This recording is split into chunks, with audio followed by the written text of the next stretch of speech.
Shalom frères et sœurs, je vous salue au nom de Jésus-Christ de Nazareth. Nous sommes là pour notre première édition de l'émission Welcome Pasteur.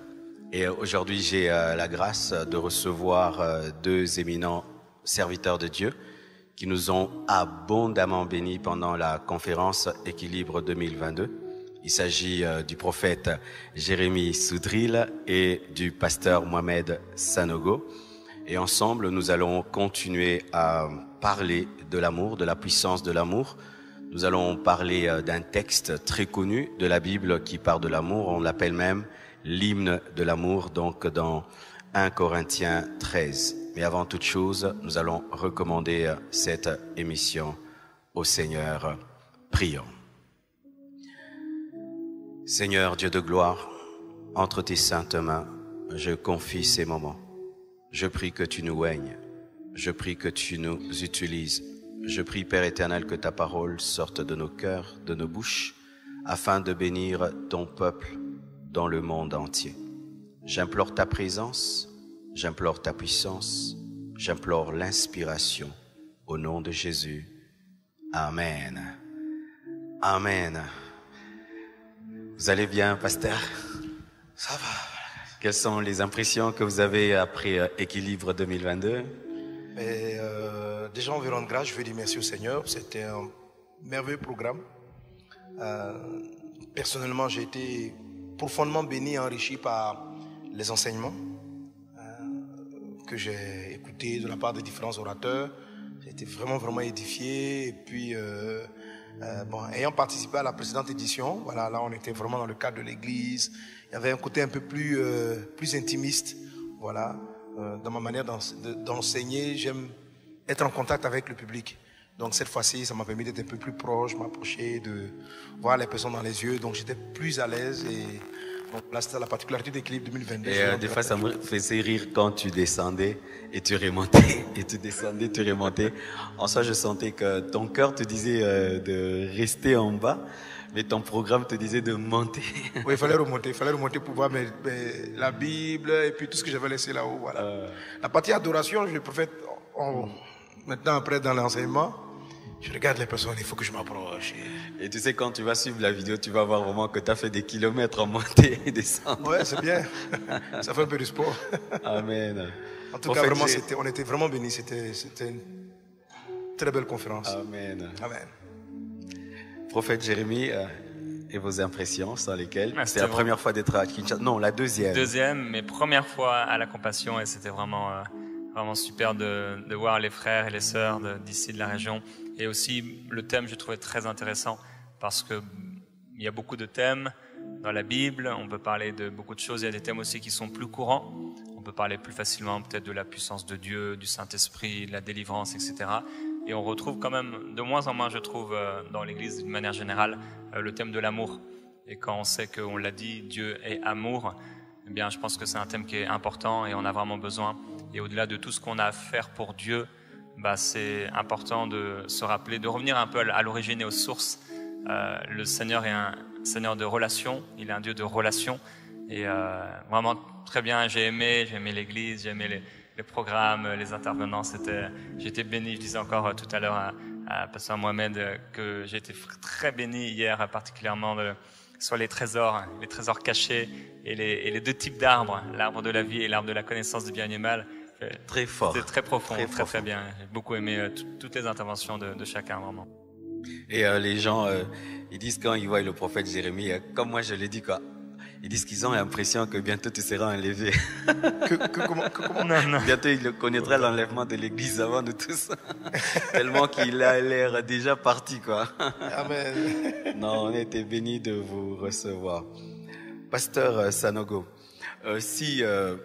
parce que je crois qu'en 3 prédications, c'est sûr que tu n'as pas tout dit. Déjà, tu as écrit un livre dessus, sur Insatisfait. Alors parce que nous, on aimerait tout prendre, quoi. Qu'est-ce que tu peux nous dire qu'on aurait dû entendre si on t'avait donné une 4e intervention? Oh, bon, ce serait difficile de le dire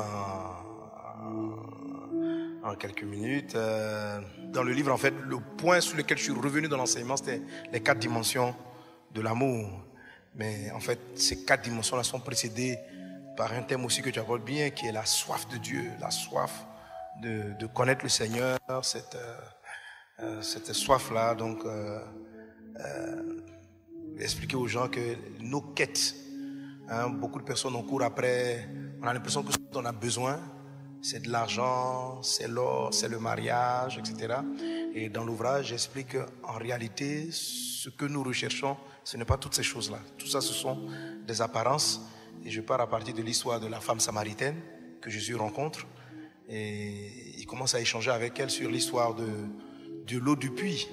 Il commence à échanger avec elle sur l'histoire de l'eau du puits. Et puis Jésus lui dit, moi je peux te donner une eau pour laquelle tu n'auras plus jamais soif. La dame dit, mais je veux cette eau. Et dès l'instant où Jésus lui pose la question, dès l'instant où la dame dit à Jésus, je veux cette eau, la réponse automatique de Jésus, va chercher ton mari. Donc c'est comme s'il n'y a pas de lien entre l'expression de la demande de la dame et ce que Jésus dit, mais pourtant il y a un lien. Et à la dame de dire, je n'ai pas de mari, et Jésus de lui dit, mais tu as eu 5 maris, et celui avec qui tu es n'est pas ton mari. Et donc on découvre, c'est un peu ça la trame du livre en fait, on découvre donc une femme qui a eu 5 échecs. Et quand elle arrive au puits, en fait Jésus, quand Jésus dit, si tu bois de cette eau, il n'était pas en train de parler de l'eau du puits, mais il était en train de lui dire simplement que tu as essayé de désaltérer ton besoin avec 5 hommes. Et tu n'as pas pu être désaltéré. Si tu bois de cette eau, autrement dit, même ce 6e mariage ne va pas résoudre ta soif. Mais si tu bois de l'eau que je te donne, l'eau vive, tu n'auras plus jamais soif. Nous tous, nous buvons, continuons de boire de l'eau. Mais il est en train de parler de cette âme-là qui est nos âmes qui sont insatisfaites parce que nous croyons avoir besoin. Quel que soit l'argent que tu cherches, quand tu vas finir d'avoir certains montants, tu vas finir d'avoir un certain pouvoir, tu vas te rendre compte qu'il y a encore un vide en toi. Quelque chose qui a besoin d'être comblé. Et ce vide-là, il a un nom en fait. C'est cette intimité profonde avec le Christ. Et Jésus parlant du mariage, donc en fait, parce que le livre Insatisfait est basé sur la dimension de l'épouse, la communion avec Dieu comme marital. Donc, si vous lisez bien toutes les lignes, vous voyez que Jésus se présente à la dame en fait comme étant en quelque sorte le mari dont elle a besoin.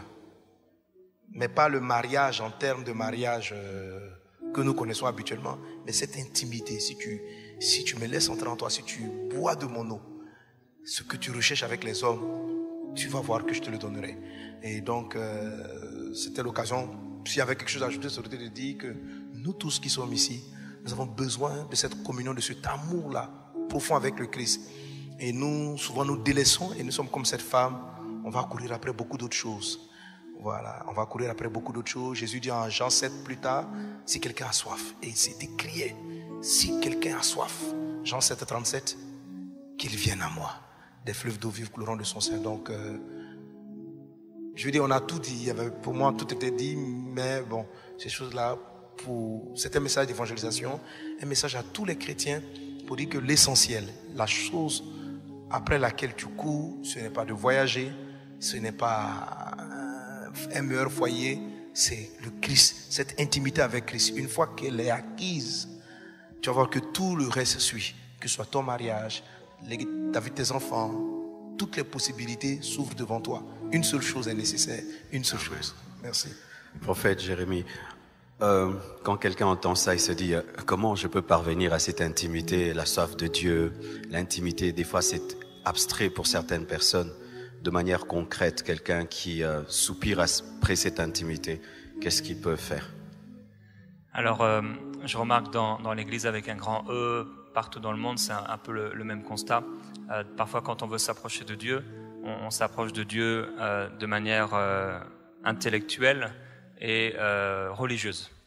Et j'ai toujours veillé, en tout cas dans ma vie depuis ma rencontre avec le Seigneur, à ne pas m'approcher de Dieu de manière intellectuelle, à faire parce qu'il faut faire.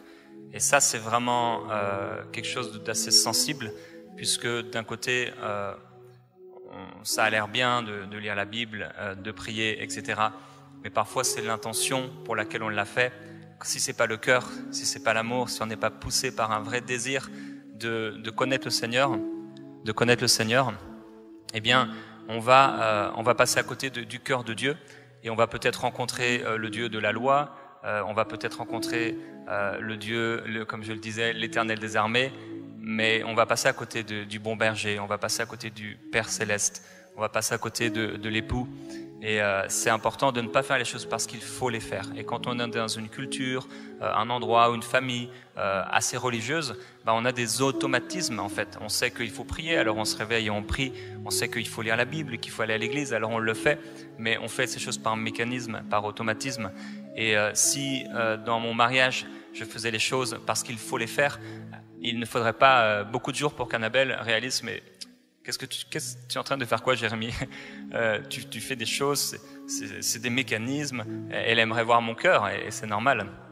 Et dans notre relation avec Dieu, je pense que pour découvrir et approfondir cette intimité à laquelle on aspire tous, on veut toujours mieux le connaître, je crois qu'il est important d'être vraiment authentique avec le Seigneur Jésus-Christ.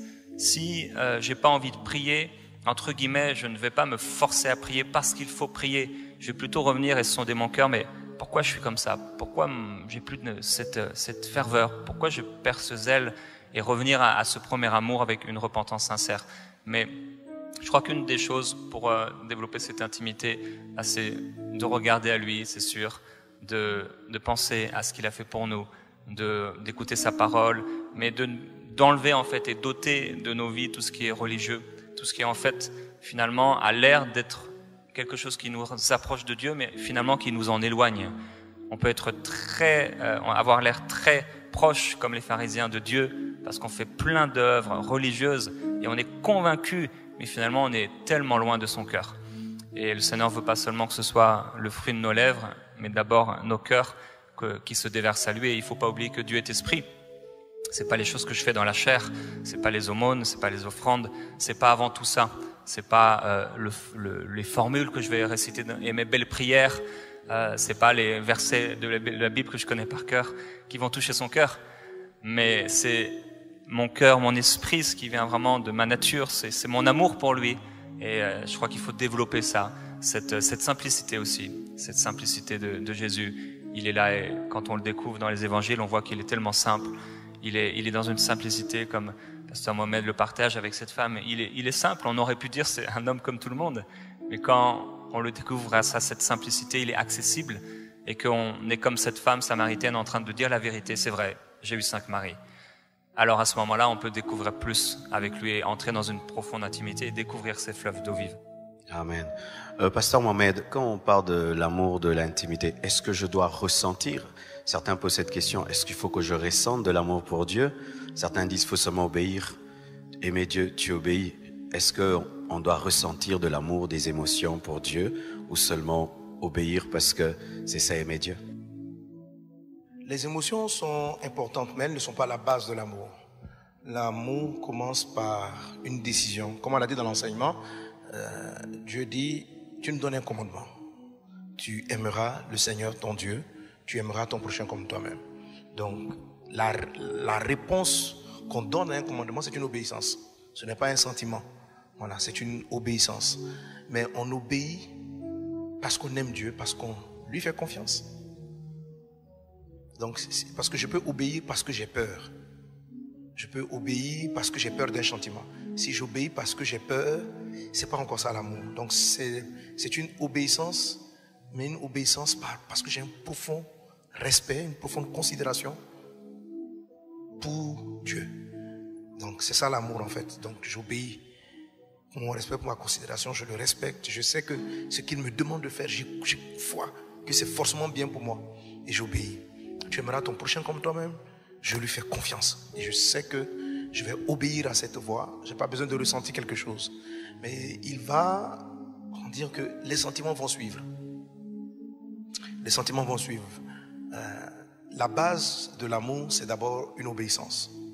Ce qui fait que les sentiments, étant donné qu'ils sont changeants, en fonction des circonstances, si mon amour est fondé sur mes émotions, il y a des fois je serai vraiment, et c'est le cas de beaucoup de croyants, ils fondent leur amour de Dieu en fonction de leurs sensations, de leurs sentiments. Donc le jour où ils ne sentent pas une chaleur lorsqu'ils prient, ils ne sentent pas que leur cœur a un élan vers Dieu, ils se disent j'ai perdu mon premier amour. Tu n'as rien perdu, c'est juste une sensation. Voilà, c'est pas ça.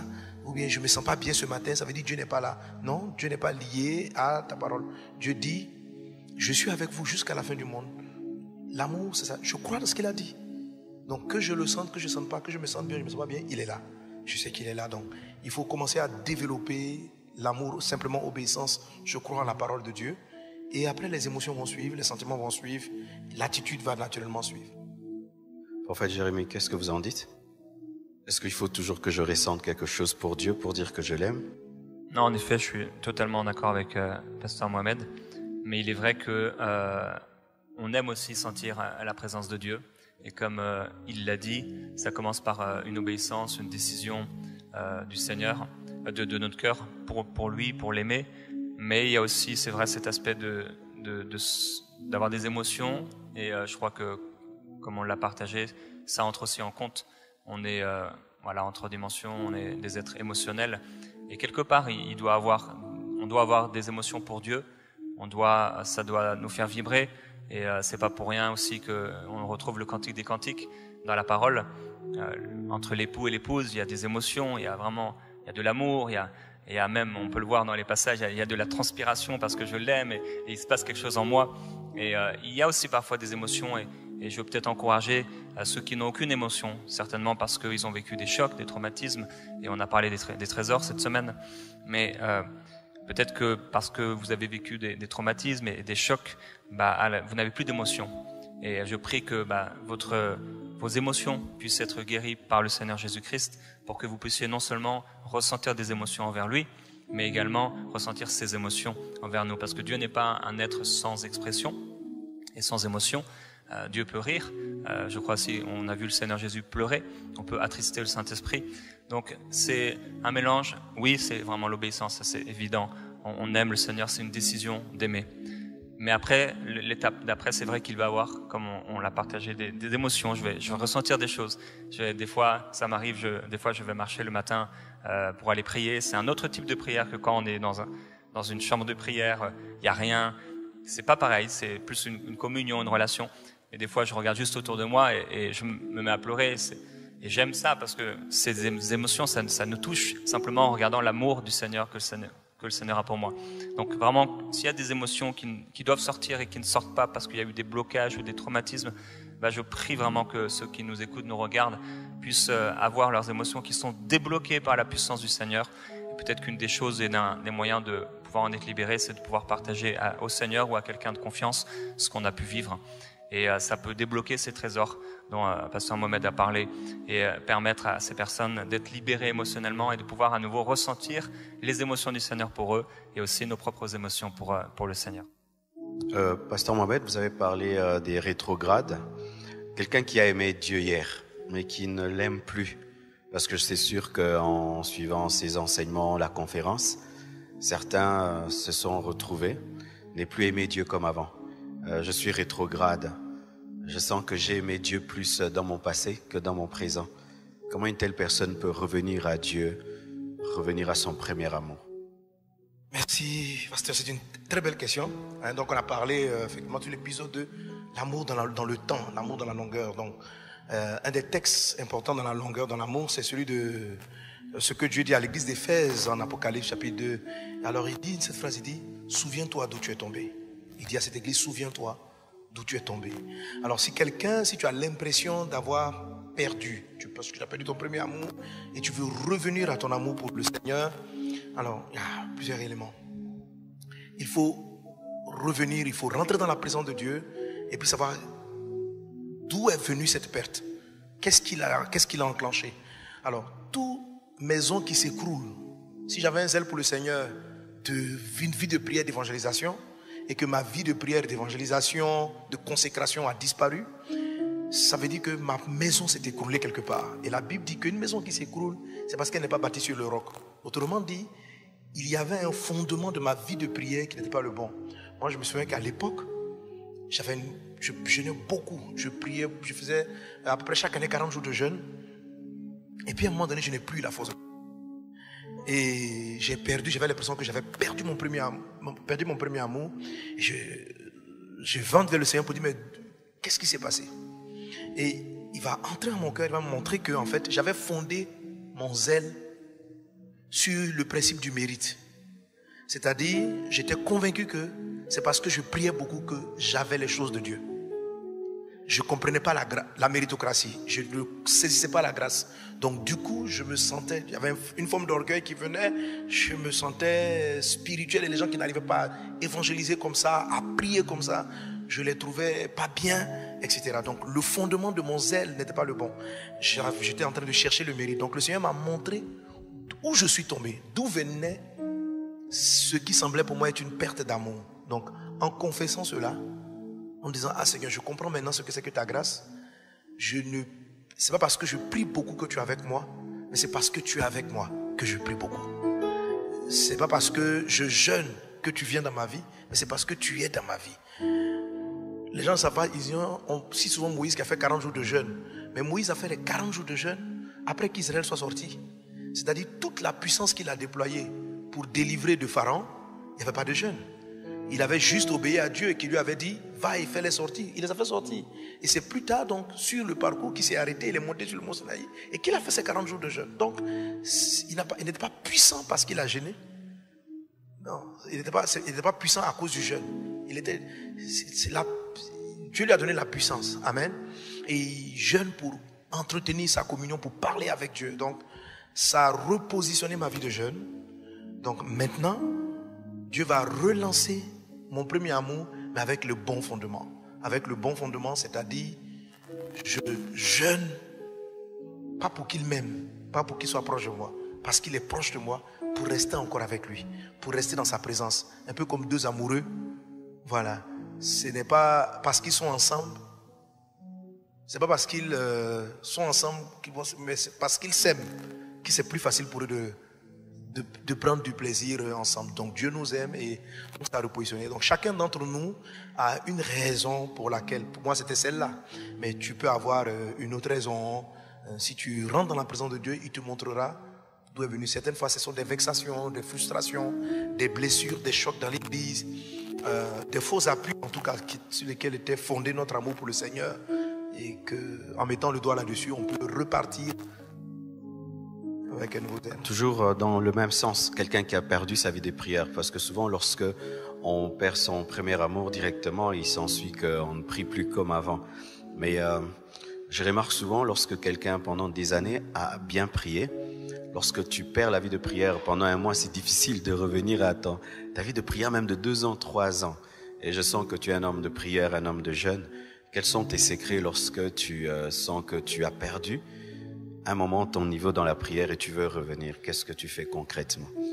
Ouais, bah je crois que Smith Wigglesworth disait que quand il ressentait la présence de Dieu, je crois que c'est lui qui disait ça, quand il ressentait la présence de Dieu qui diminuait sur sa vie, tout de suite il se remettait à jeûner, dans un temps de jeûne et de prière. Et lui, il était vraiment dans des réveils extraordinaires.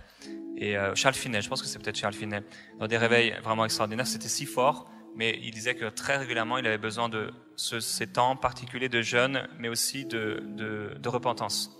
Et c'est pas qu'il vivait dans le péché, mais il y avait toujours... il se repentait. Il se repentait en fait. Seigneur, pardonne-moi pour ceci, pardonne-moi pour cela. Un temps de repentance, et il en ressortait fortifié. Et personnellement, quand moi j'aime vraiment, je suis un passionné de la présence de Dieu, mais la présence tangible de Dieu. Pour moi, c'est vrai, c'est une question de foi, et la foi, on n'a pas besoin de sentir. On doit marcher par la foi sans rien ressentir. Mais aussi, je crois que Dieu peut nous donner la grâce, parce qu'on est en 3 dimensions, de ressentir la présence de Dieu. Et personnellement, je suis devenu dépendant de la présence de Dieu tangible. J'aime la présence du Saint-Esprit.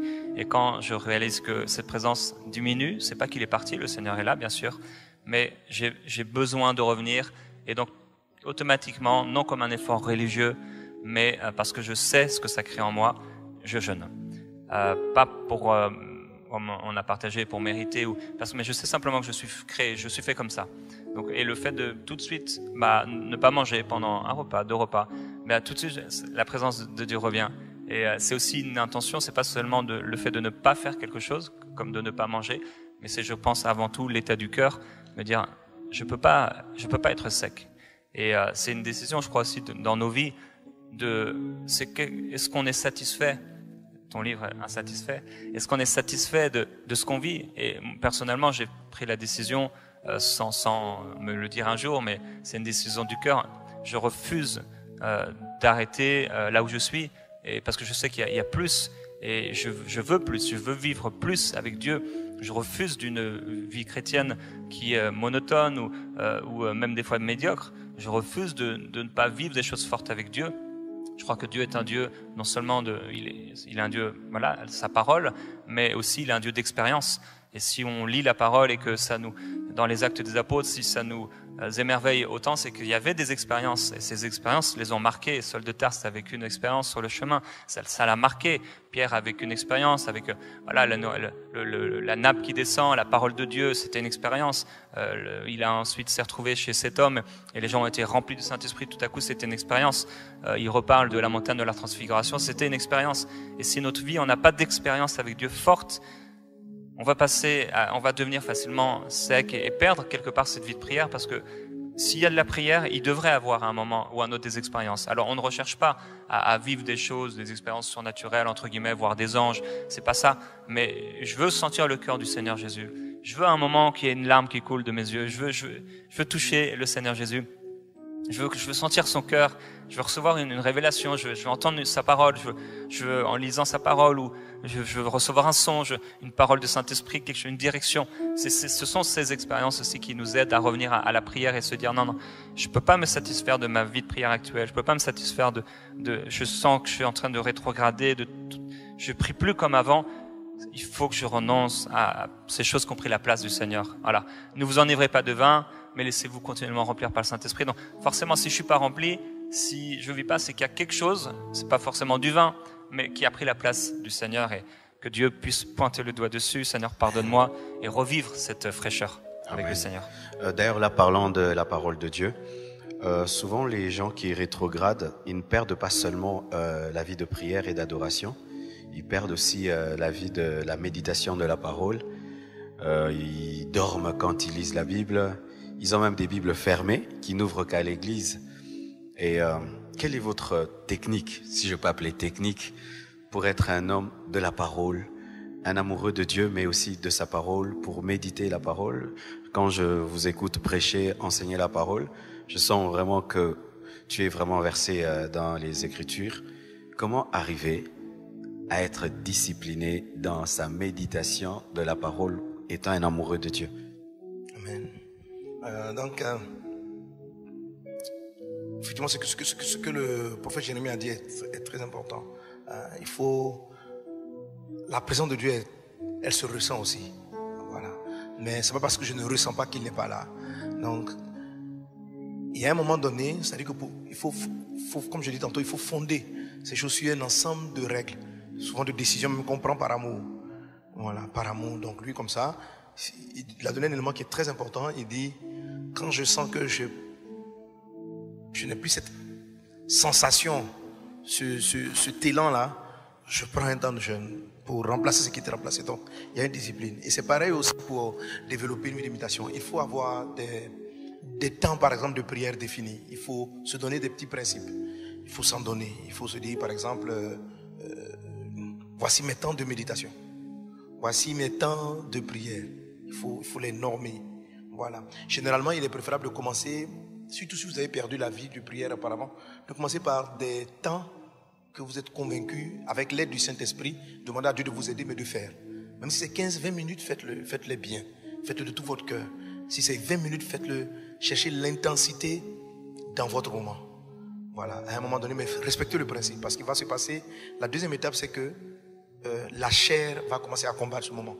La chair va commencer à combattre. Vous allez sentir lourd. Quand vous allez méditer, elle va vouloir dormir. Elle va s'opposer, parce que la chair s'oppose systématiquement au plan de Dieu. Donc il faut en être conscient. Mais une fois qu'on s'est donné la discipline et qu'on tient même à lire la Bible, même si on ne comprend rien, même si on ne ressent rien, mais on le fait, à un moment donné, on va sentir certains disent je ne comprends rien. Quand on ne voilà, comprend rien, on fait comment? Il ne faut pas méditer parce que vous comprenez. Et à un moment donné, au départ, ça aura une forme de sensation agréable. Parce que je lis, je comprends. Mais ne basez pas votre méditation sur la sensation du bonheur en lisant. Parce que ça peut passer pour différentes raisons. Il faut baser votre vie de méditation sur une décision.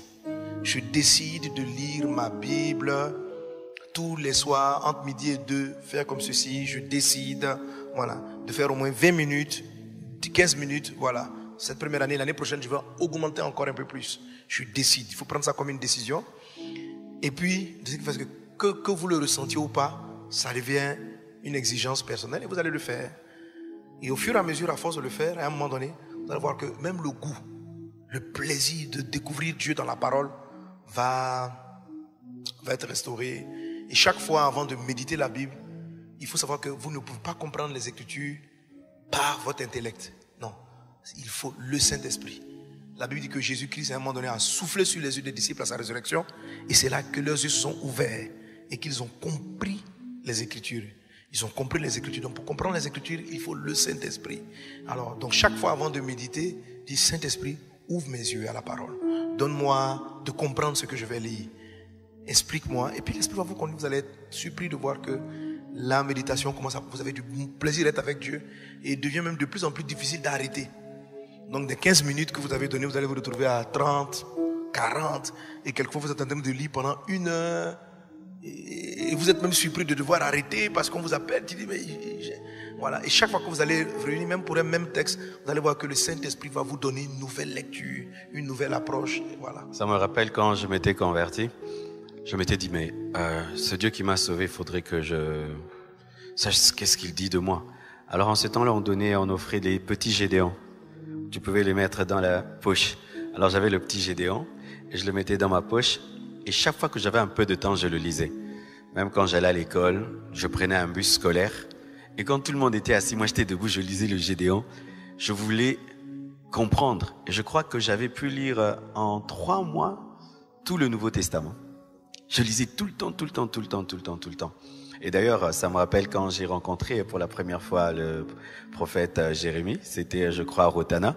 Alors j'avais vu sa Bible. C'était la même Bible que la mienne. Elle était aussi assurée que moi et tout. Il avait souligné, écrit dedans. Alors j'ai dit, ce monsieur, il lit la Bible. Comment tu fais aussi, comme l'a dit le pasteur Mohamed, pour ne pas seulement être quelqu'un qui aime Dieu sans ouvrir sa parole? Comment tu fais? Alors, un jour, Annabelle m'a dit un jour, mais Jérémie, tu lis pas la Bible pour Dieu. On lit la Bible pour soi. Et ça a été comme un déclic en moi, parce que au bout d'un moment, je me disais, mais il faut lire la Bible. Mais en réalité, c'est moi qui ai besoin de lire la Bible. Dieu n'a pas besoin, entre guillemets, que je lise la Bible. C'est moi qui ai besoin de lire la Bible. Et comme on a besoin de le manger, et même quelqu'un de très spirituel, au bout d'un moment, il va devoir manger. Et nos enfants grandissent parce qu'on leur a donné à manger. Un enfant qui n'a pas eu à manger suffisamment, ça peut créer des carences. Et c'est le fait de...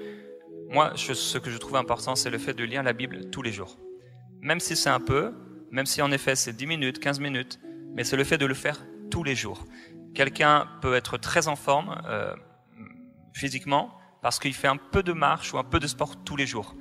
Et de la même manière, si on mange tous les jours, si on se lave les dents tous les jours, ça paraît rien. Tu te laves les dents 2 minutes, mais en fait, en réalité, ça produit quelque chose à la fin. Et c'est ce petit quelque chose, ce petit temps que je prends tous les jours dans la parole de Dieu qui va vraiment me stabiliser dans ma foi. Parce qu'en effet, on peut prier beaucoup, mais on ne peut pas vivre avec le Seigneur sans sa parole. C'est la fondation, c'est le fondement. Et dans le Cantique des Cantiques, on voit que Salomon va regarder son épouse et il la regarde vraiment de haut en bas, etc. Il la considère, il regarde chaque membre de son corps, etc. Il est émerveillé. Et parfois, moi, ça m'arrive aussi de regarder Annabelle comme ça simplement et juste de la contempler, de l'aimer. Et c'est ce qu'on fait dans la parole. On prend la parole et on la regarde et on l'observe et on prend le temps de découvrir. Et là, on est parfois émerveillé sur un verset. Et la parole nous dit que si on contemple le Seigneur à travers sa parole et on est transformé. Et donc, je veux encourager chaque personne à pouvoir ouvrir la parole. Après, si vous avez du mal à la comprendre, prenez un petit passage, parce que des fois, si on veut lire beaucoup, mais juste prendre quelques passages, une histoire, un verset, un chapitre, et passer un peu de temps dessus, et demander au Seigneur de nous éclairer. Les lettres de Paul sont peut-être plus faciles à lire, les actes des apôtres, les évangiles. Et petit à petit, le fait de le faire tous les jours, ça va créer vraiment en nous une stabilité par rapport à notre foi. Amen. Et parlons de la méditation, comme c'était promis Nous allons un peu lire 1 Corinthiens 13, qui est l'hymne de l'amour. Et nous allons partager en quelques temps cette merveilleuse parole. Et tu sais, le jour que tu as enseigné dessus, c'était mon message. Alors j'avais préparé ça. Et quand tu prêchais, j'ai dit à Blanche, mais il a prêché ma prédication. Maintenant, moi, je fais comment? Et puis Dieu m'a dit, non, je vais te donner une autre prédication. Mais j'ai été très enrichi dans ce que j'avais déjà préparé. J'ai ajouté ce que tu avais dit. J'avais intitulé, c'était « Sans l'amour, je ne suis rien ». Alors, si j'avais travaillé, c'est quand tu as ajouté là. Alors, nous allons lire 1 Corinthiens 13, versets 1 à 13. « Quand je parlerai les langues des hommes et des anges, si je n'ai pas la charité, je suis un airain qui résonne ou une cymbale qui retentit. Et quand j'aurai le don de prophétie, la science de tous les mystères et toute la connaissance, quand j'aurai même toute la foi jusqu'à transporter des montagnes, si je n'ai pas la charité, je ne suis rien. Et quand je distribuerai tous mes biens pour la nourriture des pauvres, quand je livrerai même mon corps pour être brûlé, si je n'ai pas la charité, cela me sert de rien. La charité est patiente, elle est pleine de bonté, la charité n'est point envieuse, la charité ne se vante point, elle ne s'enfle point d'orgueil, elle ne fait rien de malhonnête, elle ne cherche point son intérêt, elle ne s'irrite point, elle ne soupçonne point le mal, elle ne se réjouit point de l'injustice, mais elle se réjouit de la vérité. Elle excuse tout, elle croit tout, elle espère tout, elle supporte tout. La charité ne périt jamais. Les prophéties prendront fin, les langues cesseront, la connaissance disparaîtra. Car nous connaissons en partie et nous prophétisons en partie. Mais quand ce qui est parfait sera venu, ce qui est partiel disparaîtra. Lorsque j'étais enfant, je parlais comme un enfant, je pensais comme un enfant, je raisonnais comme un enfant.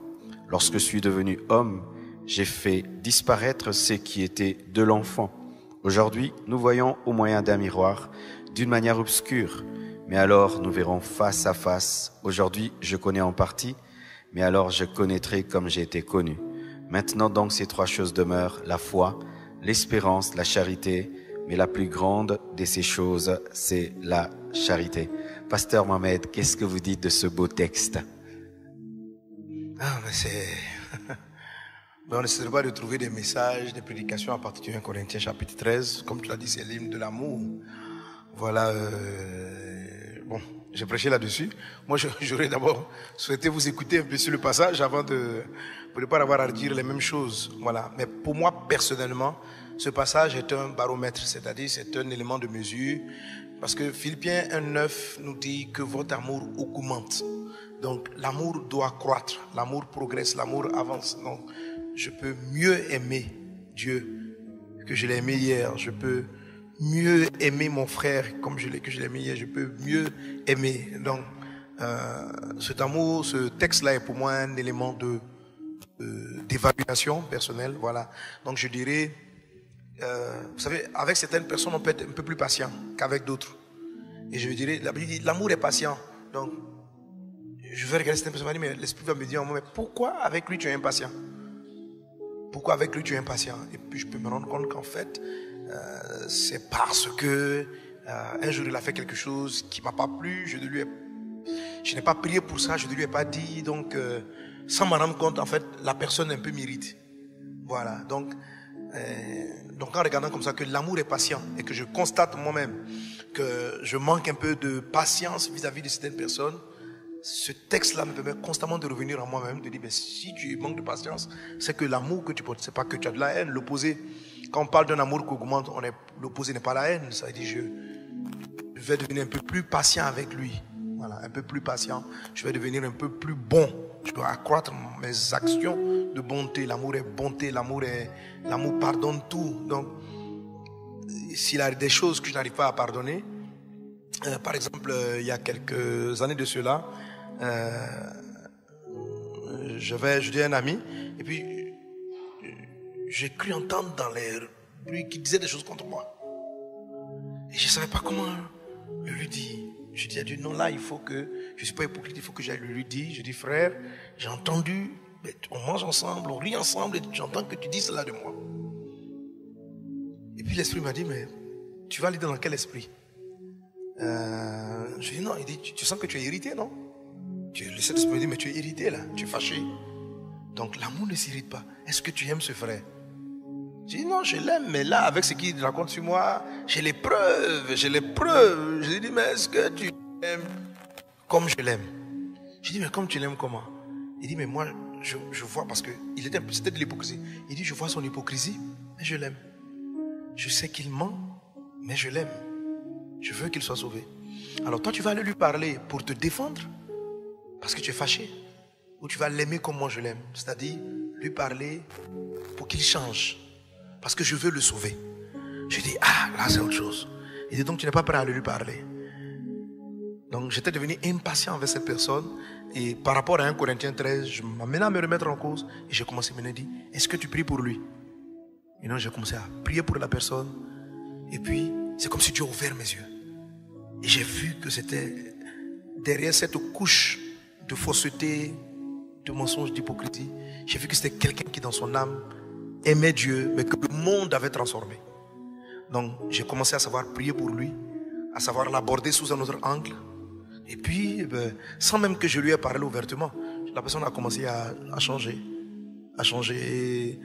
ses attitudes. Donc je n'ai même pas eu besoin de l'exprimer. Le 1 Corinthiens 13 a été pour moi un miroir. Donc ce texte-là est pour moi un miroir. C'est pour moi un miroir qui détermine quand, comment je dois parler, comment je dois réagir. Donc si je suis fâché, si je suis impatient, donc je l'utilise personnellement comme un miroir. Amen. La patience, supporter. Jérémie, et toi, dans ce texte, qu'est-ce qui t'attire en plus de la patience, supporter? Alors c'est sûr que si on n'avait pas eu ce texte, on serait encore beaucoup plus charnel. Et la plupart de ceux qui se sont mariés, on a lu ce texte le jour du mariage. Voilà, l'amour est patient, et les deux ils se regardent, ils s'aiment, et c'est merveilleux, et ils s'imaginent jamais leur faire du mal, et quand on leur dit pour le meilleur et pour le pire, ils se disent en eux-mêmes, et le pire n'arrivera jamais. Et après, en fait, ils oublient le texte. Et si le texte n'avait pas été là, il n'est pas seulement fait pour le jour du mariage ou pour les mariages, mais c'est vraiment, oui, un miroir et comme une colonne aussi dans la parole, pour nous ramener à quelque chose d'essentiel, mais aussi de très basique. C'est très basique, mais c'est très profond. Et ça, c'est comme une espèce de baromètre, une sorte de baromètre où quand je lis ce texte, je suis défié, comme on le partageait dans les enseignements. On lit le texte, mince, je suis pas assez patient. Et voilà, je me souviens que lorsque j'avais certaines prédications à apporter assez dures, assez difficiles, le Seigneur m'avait encouragé un jour à lire à chaque fois que j'avais un message difficile à apporter, dur, de correction, à relire ce texte, pour être bien sûr que ce qui m'animait était l'amour. Et bien, c'est vraiment ça, c'est comme une structure, une colonne vertébrale de notre vie avec le Seigneur, parce qu'on peut faire tellement de choses. Même une église, quelque part dans le monde, pourrait vivre 20 ans sans prêcher sur l'amour. Il y a tellement de sujets, il y a tellement de choses, on pourrait passer notre temps à chasser les démons, à faire je ne sais quoi, en oubliant ce qui est le principal, et ce que le Seigneur Jésus disait. Mais vous condamnez des innocents, mais vous avez oublié que ce qui est l'important, c'est pas les sacrifices, mais c'est vraiment la miséricorde. Et dans notre vie chrétienne, avec aussi toutes sortes de messages qu'on entend à droite et à gauche, on peut passer à côté de l'essentiel de cette colonne. Et si ce chapitre n'avait pas été écrit, comme je l'ai dit, la chair prendrait encore plus de place, et il nous ramène à quelque chose d'important. Dieu est amour.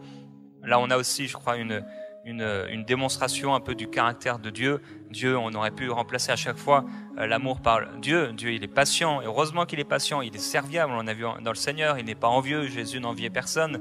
Il ne souffle pas d'orgueil, etc. Et on a aussi, c'est une façon de voir aussi, Dieu est comme ça. Et c'est sûr que quand on lit ce passage, on est repris par notre conscience. Et c'est aussi un miroir, oui. Une colonne vertébrale, oui. Une base, oui. Mais c'est aussi quelque chose auquel on aspire. On veut toujours plus aimer et vivre et ressembler de plus en plus au Seigneur Jésus, et surtout ne pas passer à côté, être tellement religieux qu'on en oublie le principal, ça veut dire d'aimer Dieu et d'aimer notre prochain. Amen. Pour finir, la partie qui dérange souvent, c'est supporte tout.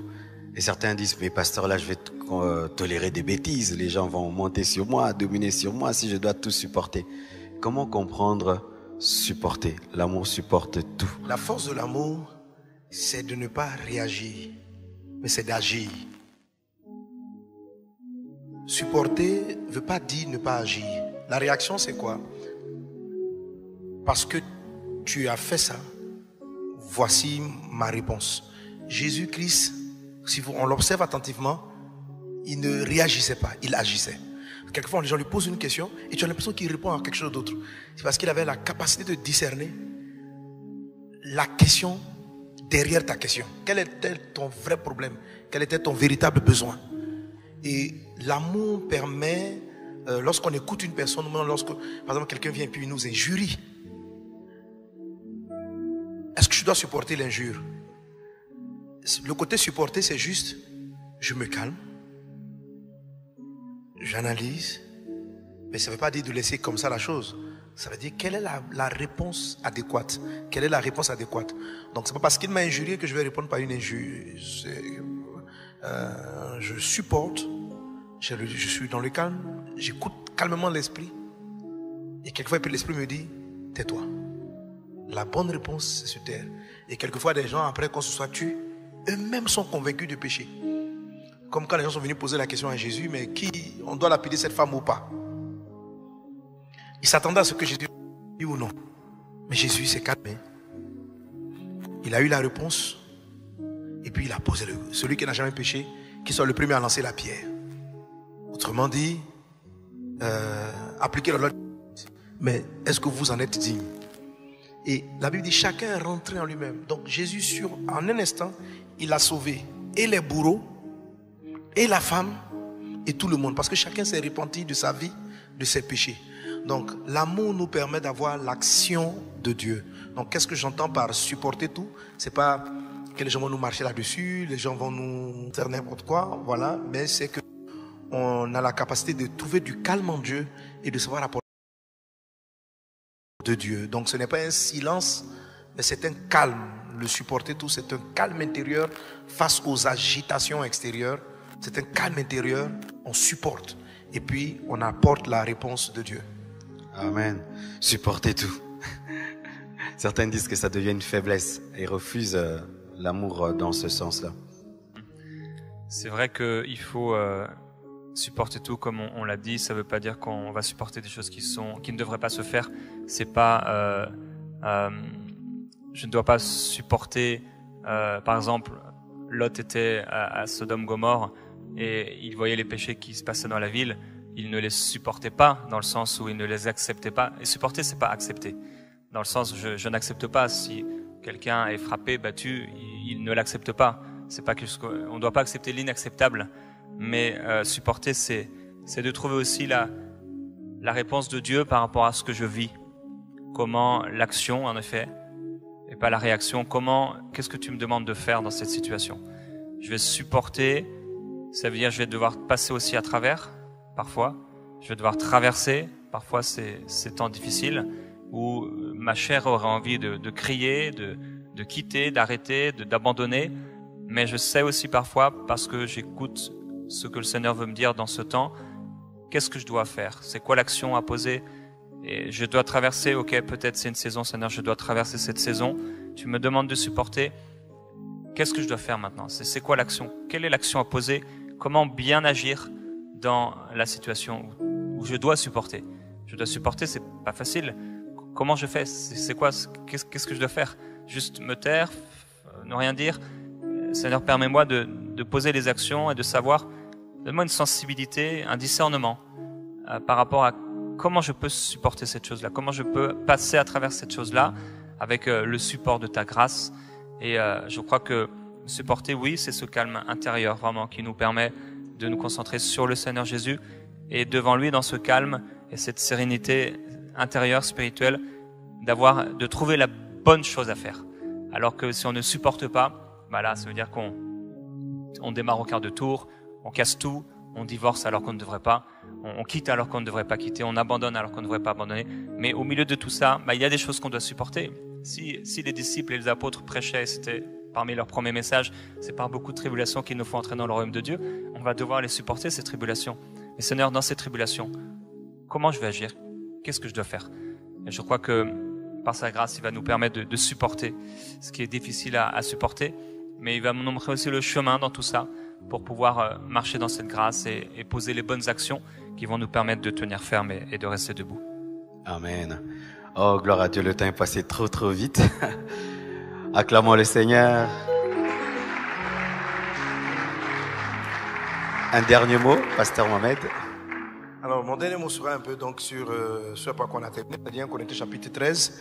Une des choses dont j'ai parlé pendant le message, c'est que lorsqu'on lit 1 Corinthiens 13, on peut se rendre compte que ça semble pour nous mission impossible. Comment je peux tout supporter? Comment je peux tout pardonner? Comment je peux être patient comme Dieu? Voilà. Et je le dis dans le message, Galates chapitre 2, verset 20, l'apôtre Paul dit, si je vis, ce n'est plus moi qui vis, c'est Christ qui vit en moi. Donc il était arrivé à un point, et c'est un point dans lequel nous devons arriver, de savoir que la vie divine, ce n'est pas notre vie, c'est celle de Dieu au travers de nous. Nous devons nous sentir comme étant des canaux, juste pour la manifestation de l'amour, de la gloire de Dieu au travers de nous. Alors, lorsque tu n'y arrives pas, lorsque tu te rends compte, et dans beaucoup de choses même tu vas te rendre compte que tu n'y arrives pas, il faut simplement dire, Seigneur, aime par moi. Ce monsieur m'a fait ceci, cette dame m'a fait cela, je n'arrive pas à pardonner. Peux-tu pardonner par moi? J'ai besoin de ton pardon. Et une dernière chose, toute dernière, c'est ce que Jésus a dit de la femme pécheresse. Il dit, elle a beaucoup aimé. Il dit, voilà, celui à qui on pardonne peu, aime peu. Celui à qui on pardonne beaucoup, aime beaucoup. Un des éléments qui va vous aider, qui va t'aider à vivre l'amour, c'est de réaliser la miséricorde dont tu as bénéficié, toi-même. Il dit, si on m'a pardonné beaucoup, je vais beaucoup aimer. Si on m'a pardonné peu, je vais peu aimer. Quand vous rentrez dans la vie chrétienne et que vous avez l'impression que vous êtes déjà un peu bien et que Jésus n'est que venu compléter votre bon caractère, vous n'arriverez jamais. J'écoutais ce matin un prédicateur qui disait, il dit peut-être qu'il pense que c'est une erreur lorsqu'on prêche, on dit aux gens, venez donner votre vie à Jésus. Il dit non. Qu'on doit plutôt dire, venez avoir la vie. Parce que ta vie dans le passé n'est même pas bonne. Jésus n'en a pas besoin. Tu n'as pas besoin de donner ta vie à Jésus. Mais ta vie, quelle qu'elle soit, c'est déjà une mort. Tu es mort. Dieu n'a pas besoin de ta vie. Mais quand on lance l'appel, on doit dire, venez recevoir la vie. Pas venez donner votre vie. Donc celui qui a l'impression de donner sa vie, il a l'impression que c'est lui qui fait un cadeau à Dieu. Dieu n'a pas besoin de ta vie. Donc venons à Christ recevoir sa vie. Et si je reçois sa vie, je peux la donner aux autres. Ce que je voulais dire. Vraiment. Amen. Une grande réforme. Comment? Une grande réforme. Une grande réforme. Lui, il prêchait cela comme je l'ai écouté. Il faut que je dise, mais ce qu'il dit. Oui, bon, c'est vrai qu'il connaît un peu. Non, c'est censé. Oui. Mais ça se comprend aussi quand on dit on donne notre vie à Jésus. C'est une manière de dire Jésus, je renonce à moi-même. Oui. C'est pas faux. Voilà. Lui, il était un peu strict dans son message, mais j'ai compris la force de ce qu'il est en train de dire. Et je crois qu'on va comprendre qu'en fait, il faut qu'on soit conscient qu'on a reçu tout de Dieu. Et quand on a l'impression que Jésus est venu compléter notre bonne vie, l'améliorer, alors il nous est difficile de laisser sa vie se manifester. Mais si on sait qu'on a été beaucoup pardonné, ou bien on a été pardonné en tout, on aimera beaucoup. On l'aimera mieux. Amen. Amen. Wow. Un dernier mot au prophète Jérémie. Alors, peut-être dire que un des amis ou une des amies de l'amour, c'est l'humilité. Et on doit tous être conscients. Et des fois, on regarde des prédicateurs et on se dit, waouh, mais cet homme, il doit être parfait, toute sa vie de prière, etc. Mais en fait, on est tellement loin encore de la manifestation de l'amour que le Seigneur voudrait. Et tous, vraiment, on a tellement de progrès à faire dans l'amour. Et je prie que vraiment le Saint-Esprit puisse nous aider à ce qu'on puisse marcher dans l'amour de manière quotidienne. Que Dieu nous aide à ne pas penser à nous-mêmes seulement, mais aux autres. Par exemple, je suis venu ici, ça fait quelques jours que je suis là, mais je n'ai pas aimé parfaitement. Certainement, c'est sûr que le Seigneur aurait voulu que j'aime encore plus Pasteur Marcelo, que je t'aime encore plus. J'aurais dû faire quelque chose. Les gens, voilà, il y a tellement de personnes ici à aimer. Et il y a quelqu'un, je sais pas, j'ai peut-être rencontré quelqu'un à l'hôtel ou en voiture, j'aurais peut-être dû m'arrêter à un moment. C'est sûr, je n'ai pas aimé à 100% parfaitement comme le Seigneur Jésus l'aurait aimé. Mais, quelque part, on doit refuser de se condamner, mais aspirer. Et l'humilité nous permet de se dire, mais c'est vrai, on enseigne l'amour, on prêche l'amour, c'est vrai, on aime. J'ai dit j'étais un bon père, je crois que je suis un bon père, mais pas un père parfait. Donc on est conscient de ce qu'on est, mais aussi on est conscient de là où on veut aller et ne pas se limiter par orgueil, se disant non, je suis déjà assez loin, mais plutôt par humilité se dire je n'aime pas encore assez. Et quand on regarde à Jésus, on se dit waouh, oui, ça paraît en effet 1 Corinthiens 13. On se dit jamais on va y arriver, mais pas après pas. Aimer une personne après l'autre, une action après une autre. Et voilà, le soir on peut s'endormir en disant voilà, aujourd'hui j'ai aimé quelqu'un. Que Dieu nous fasse la grâce d'aimer au moins une personne par jour, d'aimer quelqu'un qui nous envoie. Et je crois que Dieu, le cœur du Seigneur se réjouit pour des petites choses et aussi des contacts parfois qui sont courts, qu'on pourrait mépriser, mais pour s'arrêter. Ouais, j'ai écrit un jour dans un de mes livres, Jésus s'est arrêté pour une personne. Et c'est vrai, des fois il s'est arrêté juste pour une personne, cette femme samaritaine, Zachée, pour une personne. Alors que Dieu puisse nous aider aussi à nous arrêter pour une personne, aimer cette personne sans rien attendre en retour et continuer notre chemin. Oh, acclamons le Seigneur.